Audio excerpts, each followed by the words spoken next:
My first question, Gene, is from the moment you were aware of something happening, what happened?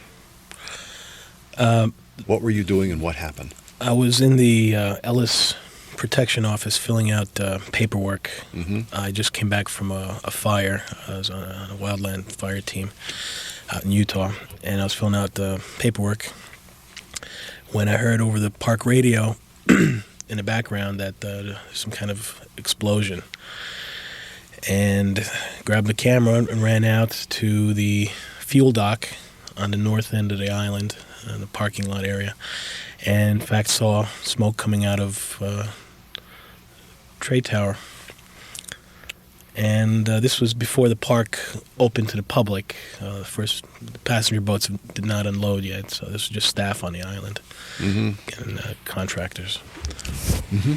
And I just assumed, and others around me assumed, that there was some kind of smoke condition or fire, or maybe a helicopter. We didn't really see any debris, or I didn't see any debris at the time, just smoke coming out of the building. Mm-hmm. And there are many helicopter tours in the area, so I thought maybe that was a possibility. And a few minutes later, we heard very loud, low roar of a plane, and I looked over to the right, and I saw across towards Governor's Island, just saw this plane coming in very low, and I just focused the camera on it just before impact. I got that as a picture I showed you, just before impact, and at that point, one of my colleagues screamed out that we're being attacked, and it was pretty unbelievable. Added to that, the sound took a couple of seconds to travel, so we saw this event take place, and you saw a big ball of fire, and the plane was just absorbed into the building, and it appeared that it just went right through because the flame just came out the other end. So I thought it just passed through and continued traveling and possibly landed somewhere down in by City Hall area. But then a couple seconds later, you just heard this tremendous explosion, and we just stood there in disbelief for a few minutes, and they called for evacuation of the building, closing procedures. So we all kind of gathered at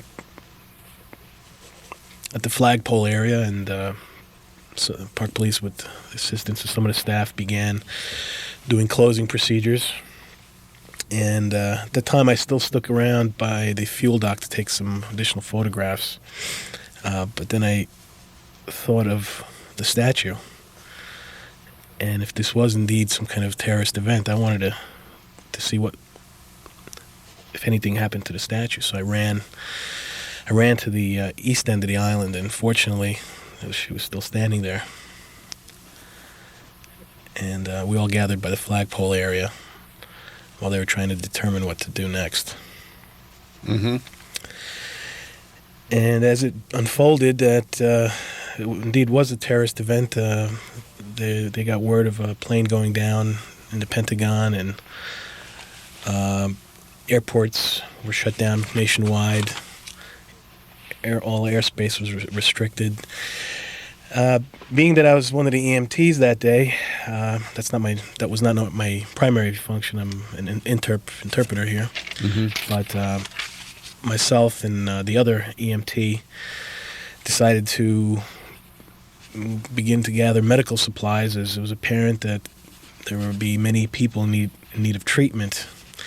And Ellis Island was identified as a triage area to the New Jersey Command Center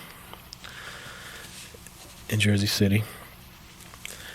So we started to gather medical supplies from the EMS room and brought them out to the front near the dock area where we thought they'd be unloading patients. And I went over with one of the EMT with one of the first responders and the EMT. We went to get additional medical supplies from Liberty Island, which was pretty unsettling. We're all nervous about something happening at the statue. So we got to the island, ran in, got some supplies, and as I was loading up a stretcher with supplies, the EMS room was right next to the communications center, and the person in the communications center just started screaming, "Holy shit!" And that's when the first tower collapsed. So we ran in and watched it on video, and then just past the monitor, we just looked out the window and just saw it happening. Then we got some of the supplies headed back over to Ellis Island and continued to set up a triage area. And I'm still trying to work out the time frame. It just happened all so quickly, and at the same time, everything was just in slow motion. And the first boat with patients arrived, and they had some firefighters with some crushing injuries and smoke inhalation, and then there were just people who were covered in soot and debris, some minor lacerations. And several boatloads came, and mostly with walking wounded, people who just needed to get out of the area. And it became apparent that there weren't too many patients, or they weren't bringing them to us.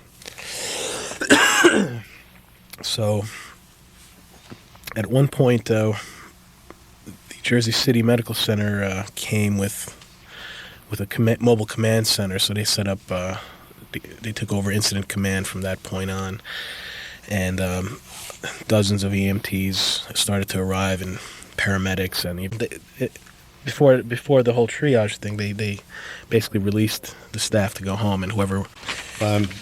Got right. What happened is you were sitting in the Ellis Island, the protection office, doing paperwork. Correct. Because of your firefighting over in Utah. So you'd already been away for a couple of weeks there? I was away for 16 days in Utah, and we were I was on a security detail, and I was in the base camp, and somebody came over to me and they said, "Do you know what happened to the statue? Did you see the paper?" So I, didn't know what happened. A stewardess came over to me and asked if I had a knife on my belt. And I showed her what it was, and she was like, "Oh, that's just a Leatherman." And just kind of ironic that now you can't even bring a toothpick or any little pins or anything onto planes. And yeah, that was just a few days prior to the 11th.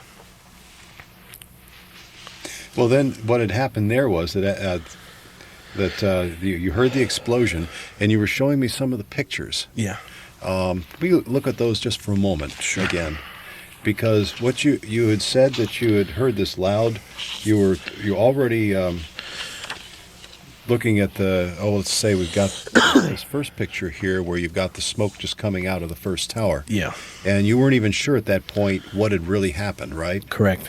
Okay, because it could have been a daredevil gone wrong. Weren't really sure it was a terrorist act or anything like that. Right. Okay.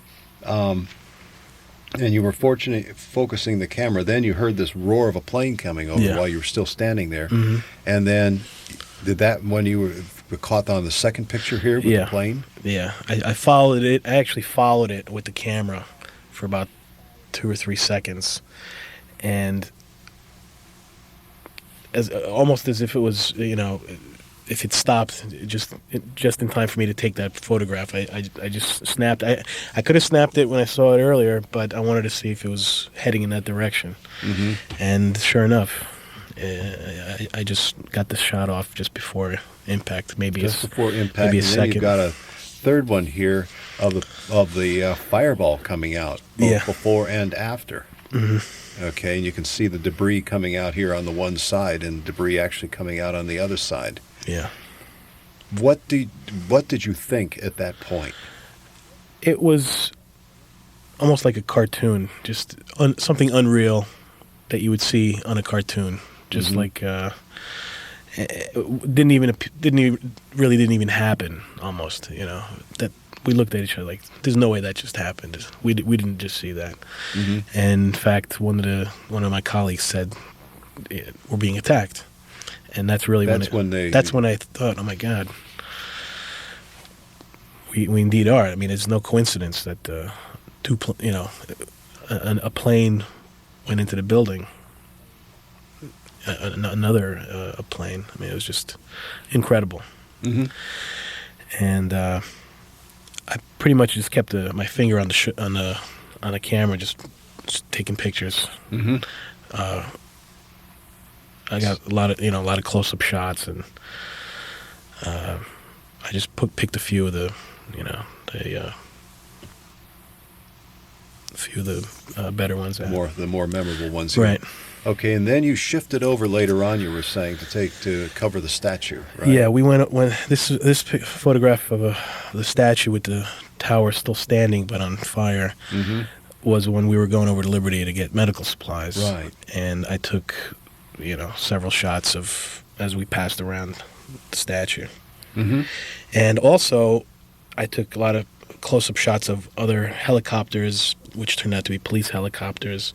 And there was one boat in the harbor, a small watercraft, about a 25-foot small personal boat. And it was really the only boat in the harbor.